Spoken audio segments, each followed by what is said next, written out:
A questão, César, não é o... Porque tu traz esse assunto, veio muita gente dizer sorte que não deu. Tem a metade da torcida do Inter que não queria, o Felipe Melo é a metade que queria. Mas a discussão não é essa. A discussão não é essa, César. A discussão é que o Internacional fez 2 propostas para o Felipe Melo. E o Felipe Melo escolheu o Fluminense. E aí hoje um repórter, o Carlos Lacerda, da Rádio Grenal, descobriu, conversou com o empresário do Felipe Melo, o empresário deu um pau na forma como o Inter conduziu o processo para tentar convencer o Felipe Melo. Não sabia disso, não sabia disso. Cara, isso é uma vergonha. O Internacional perdeu o Eric para o Ceará, que estava no Náutico. O Inter não ganha uma concorrência. O Paulo Brax, como diretor executivo, é uma afronta ao Internacional.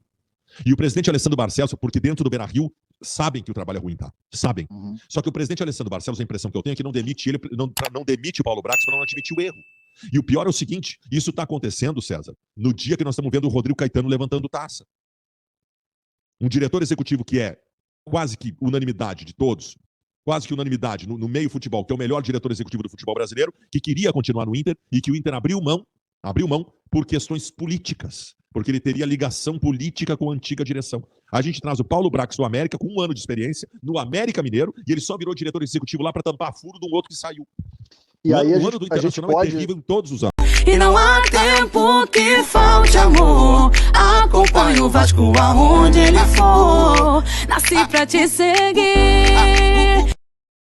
Salve, família vascaína! Sejam bem-vindos aí a mais um vídeo no canal. Eu sou o Thiago, você está no canal Vasco em Família. Se não for inscrito aqui, já dá aquela moral. Senta o dedo no like pra gente estar chegando a mais vascaínos. E não esquece também de ativar o sininho de notificação para não perder os próximos vídeos. E tá sempre por aqui dando aquela moral, deixando a sua opinião, o seu comentário pra gente estar trocando aquela ideia de vascaíno pra vascaíno. Iniciei o nosso vídeo aí com um jornalista lá do Sul, né, na época do Paulo Brax, quando ele trabalhava lá no Internacional. Fez duras críticas aí ao Paulo Brax. Fiz questão de trazer aqui as críticas em relação às contratações, família vascaína. Porque, como eu disse aqui, cara, eu torço muito pra dar certo. Muito pra que o Paulo Brax possa fazer um grande trabalho. Eu peço a participação de vocês, e aí teve até um vascaíno, se eu não me engano, é o Alex Duarte.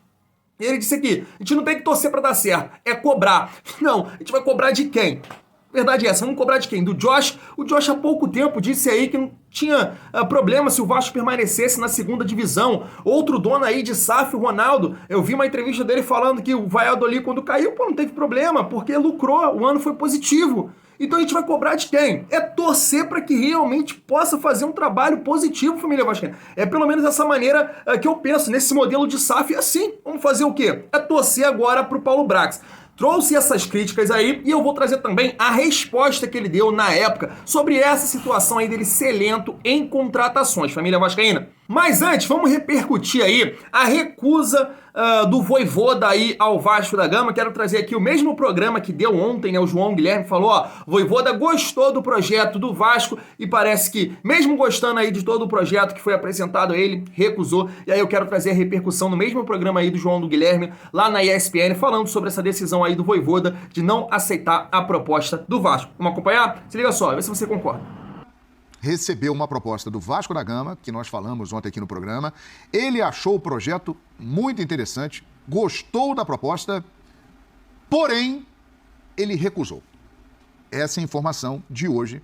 Não aceitou a proposta do Vasco da Gama, o Vojvoda, que diz que ainda esta semana, no mais tardar início da próxima, vai resolver a sua situação. Se fica no Fortaleza ou se vai procurar uma outra equipe. O certo no momento, Breyer, é que ele não vai, depois de ser convidado, trabalhar no Vasco da Gama. E tá corretíssimo o Vojvoda. O Vojvoda alcançou um patamar em que ele pode escolher, caso queira sair do Fortaleza, para onde vai.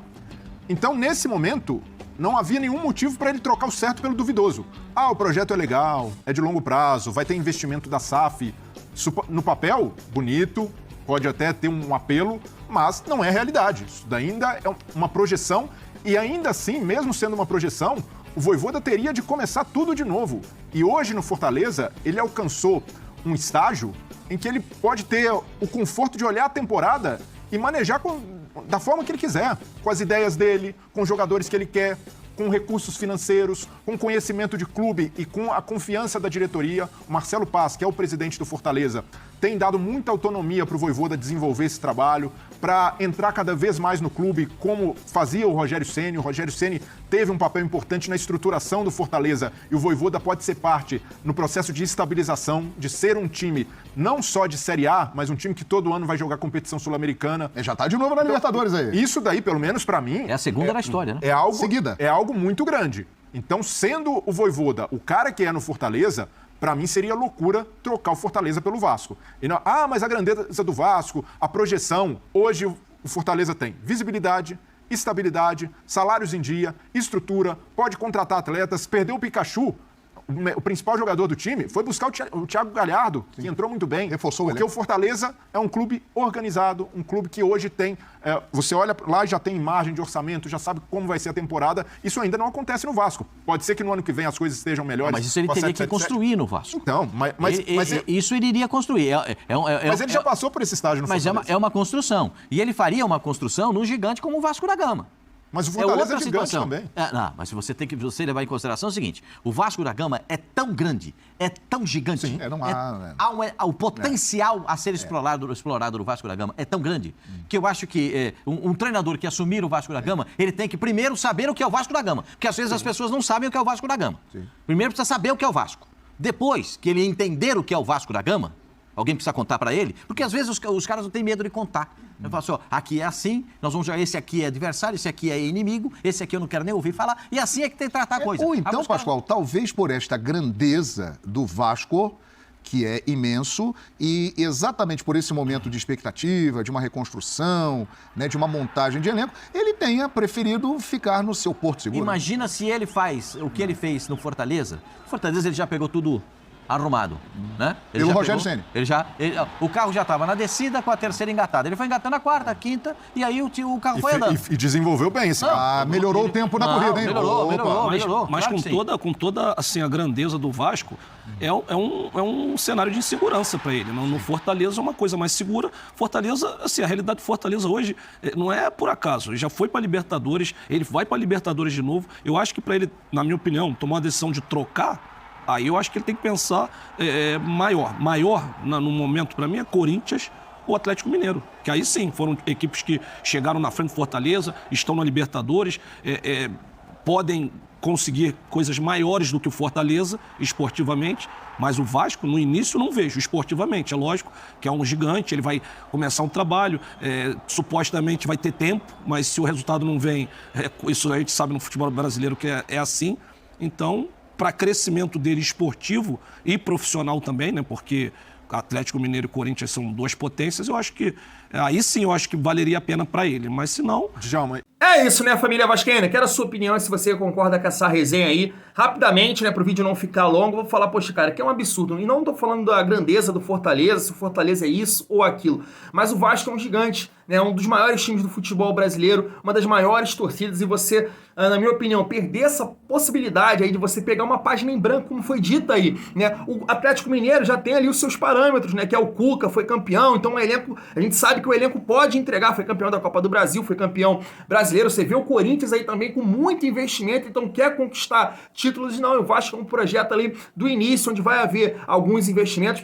E o torcedor do Vasco teria que entender o trabalho do Vojvoda. Por mais que se no início não desse certo, eu acho que o torcedor do Vasco ia confiar, porque sabe que ele entregou no Fortaleza. Então, a gente tem que respeitar aí a decisão, não é o fim do mundo, o Vasco tem que caminhar, família vascaína. E pra gente falar dessa caminhada aí que o Vasco tem que fazer, vamos trazer aqui a resposta do Paulo Brax, dizendo aí sobre essa questão dele ser lento nas contratações, das críticas que ele recebia dos jornalistas do Sul, na época que ele trabalhou no Internacional. Vamos acompanhar essa resposta aqui? Se liga só. Agora, eu fico ocioso em casa, às vezes pega a rede social e falaram assim, o Paulo Brax era lento para contratar. Se fala bastante isso. 14 meses, 13 contratações, se contar o D'Alessandro, que não foi uma contratação propriamente minha, Sim. mas... Não teve que olhar vídeo do D'Alessandro e já de mercado. Não, e um sujeito sensacional também, e um atleta de referência com 40 anos, correndo mais muito garoto, muito guri, como eu aprendi aqui. 14 meses, 14 contratações, uma contratação por mês. Sendo que eu cheguei em janeiro e fevereiro, não se podia contratar. Dispensas, mais de 30, então 2 por mês. Quando falam lentidão, eu falo critério, eu falo responsabilidade, eu falo trabalhar para o clube. ter critério para contratar não pode se confundir com lentidão. Porque contratar ismo, contratar toque de caixa, contratar, eu sempre falo isso e vou continuar falando, tá? É a coisa mais fácil de se fazer dentro de um clube de futebol, é contratar. Você mira o jogador te pede 10, você oferece 50, ele está dentro do seu clube no dia seguinte. Se a rescisão é 100, você paga a rescisão que é 100. Você manda para o financeiro a conta, o financeiro se vira, manda para o CEO, manda para o jurídico fazer o contrato, o jogador se apresenta, manda para o registro e cai no bid. Isso é trabalhar com irresponsabilidade. Isso é trabalhar sem pensar no clube. E o que eu fiz nesses meses todos foi pensar no clube, que hoje eu estou fora do clube. E meus contratos estão lá, minhas contas estão lá, todas pagas. Todas as contratações que a gente fez estão sendo pagas. O salário está em dia, as 3 compras, dos 13, 3 compras estão sendo feitas, os pagamentos. Podia ter contratado mais, podia ter contratado diferente. Tem jogador que dá errado. Qual que é a taxa, porcentagem, que se analisa para saber se a contratação deu certo? De cada 10 são quantos? 4, 5, 6, 7? Depende. Alguns jogadores estão tendo êxito, outros terão, e a gente divide as contratações em 2 tipos, contratações desportivas e contratações financeiras. E tinha contratação que ela se misturava as duas. Então, ter critério para contratar dentro de uma demanda, um caminho que se faz dentro de um processo rígido em prol do clube, não é em prol do Paulo Brax, não é para mim, é para o clube. Sim. Todas as contratações hoje, se vier uma auditoria, se vier um pedido do conselho, tem um relatório da contratação. Um relatório de horas de análise, de entrevistas, de aspectos físicos, técnico, tático, mental, histórico de lesão. Todos os documentos estão lá. Esse caminho da contratação, ele não é lento, ele é criterioso. Ele tem demanda técnica, ele tem análise técnica, ele tem análise financeira, ele tem análise jurídica. Nós deixamos de contratar jogador. É isso, família vascaína, e essa é uma resposta aí, cara, que me preocupa demais. Me preocupa demais porque é o que eu falei aqui, né? Nesse modelo de SAF, como eu falei aqui na participação do Alex Duarte, se eu não me engano, ele falou, não, a gente não tem que apoiar, a gente tem que cobrar resultado. E aí, cara, é o questionamento que a gente faz. O que a SAF pretende fazer? Será que é conquistar resultados esportivos? Será que é lucrar na venda de jogadores? Né? Mesmo não tendo resultados esportivos, fazendo uma boa administração, vai lucrar, como o Ronaldo falou lá no Valladolid? Qual é o objetivo da 777? Esse é um grande questionamento que a gente tem que fazer. Né? Enquanto você pega essa resposta aí do Paulo Brax em relação à lentidão em contratação, você vê que é uma resposta ainda quando ele trabalhava no modelo associativo lá no Internacional. Você imagina agora no modelo de SAF, onde realmente você tem que ser responsável aí com as contratações, porque depois de 3 anos não vai aparecer uma nova gestão. O clube é da 777, ela precisa ter esse controle aí que o Paulo Brax está dizendo. Então, se lá no Inter ele teve todo esse cuidado, que por um lado, claro que é muito positivo, mas por outro, família vascaína, é bem ruim, porque o Vasco fica atrasado aí, perde algumas oportunidades de mercado, né? O Vojvoda recusou, o Vasco olhou aí para o Antônio Oliveira, e eu disse aqui no início que ele é o Maurício Souza 2.0. E alguns me questionaram aqui, não, Thiago, ele fez um bom trabalho no Atlético Paranaense, levou o Atlético Paranaense até a final da Sul-Americana. E, porra, sinceramente, cara, não acho parâmetro. Não acho parâmetro. A gente tá acompanhando o futebol aí sul-americano. Os times brasileiros estão varrendo, cara. Não é parâmetro. Não dá pra comparar sul-americano chegando na final com um campeonato brasileiro de 2023 que promete ser um dos mais difíceis de todos os tempos. Porque tá vindo aí a SAF, Botafogo, Bahia, o Cruzeiro, os times estão mais organizados aí. A gente já sabe, né? Palmeiras, Flamengo, Atlético Mineiro. E aí você vai apostar num treinador que fez um bom trabalho numa Sul-Americana, um treinador que tem pouquíssima experiência. É o que a gente tá falando aqui, cara. O Vasco precisa de certezas, de nomes realmente que tenham experiência, que tenham comprovação, que renderam no futebol brasileiro.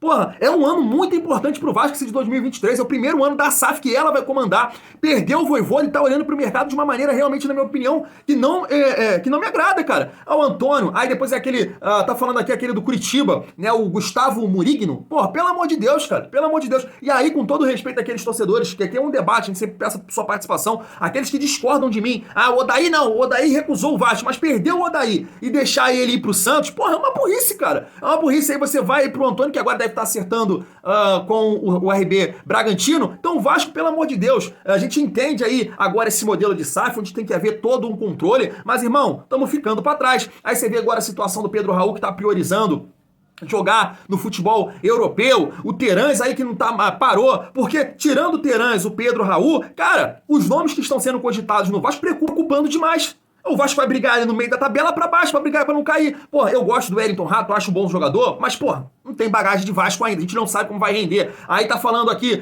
do Aleph Manga. Pô, o Aleph Manga lá atrás eu falei, pô, o Vasco poderia trazer pra Série B. Agora não, pô, agora não é o momento. Nessa Série A, nessa volta à elite do futebol brasileiro como modelo de SAF, o Vasco precisa de mais certezas. De mais certezas. Primeiro tem que chegar às certezas. Cadê? Cadê aqueles jogadores que vão desequilibrar? Depois vem pensando um ou outro aí jogador. Porque realmente tá complicado, família vascaína, mas não não adianta reclamar. Final da história é essa. Final da história. Nesse modelo de SAF, não adianta reclamar. É torcer pra dar certo, família vascaína. E pelo início que tá acontecendo, perdeu o Vojvoda, os nomes que estão sendo cogitados, os nomes dos jogadores que a gente falou, opa, que era o Terãs, que era o Pedro Raul, e aí não tá acertando com ninguém. Fica preocupado aí com mais um ano de 2023. A gente sabe que nada pode ser pior do que a gestão de merda. Mas a gente fica preocupado aí porque a gente tava com a esperança. Muito se fala, né? O Vasco não vai ganhar título, o Vasco não vai isso. Mas, porra, a gente imaginou que com um time forte, né? Ainda dá tempo. Porque a gente tá fazendo os desabafos aqui de torcedor, canal de torcedor, mas ainda dá tempo de montar um time competitivo, né? Quem sabe aí eles estão realmente fazendo uma boa análise e tudo mais. E daqui a pouco anuncia aí vários jogadores. Vamos imaginar dessa forma. Por isso que eu tô falando aqui, é pensamento positivo. Porque não tem outra coisa pra fazer. Nesse modelo de SAF, irmão, é com os caras. Não adianta reclamar. Se eles acharem que trazendo um ou outro e o Vasco conseguir lucrar no ano, não ter resultados esportivos, eles vão estar satisfeitos. Essa é a realidade do modelo da SAF, família vascaína. Mas é isso, é torcer pra dar certo. Vou ficando por aqui, me diz aí o que você achou. Se gostou do vídeo, deixa aquele like, não esquece também de se inscrever no nosso canal. Tamo junto. E é muito bom ser Vasco.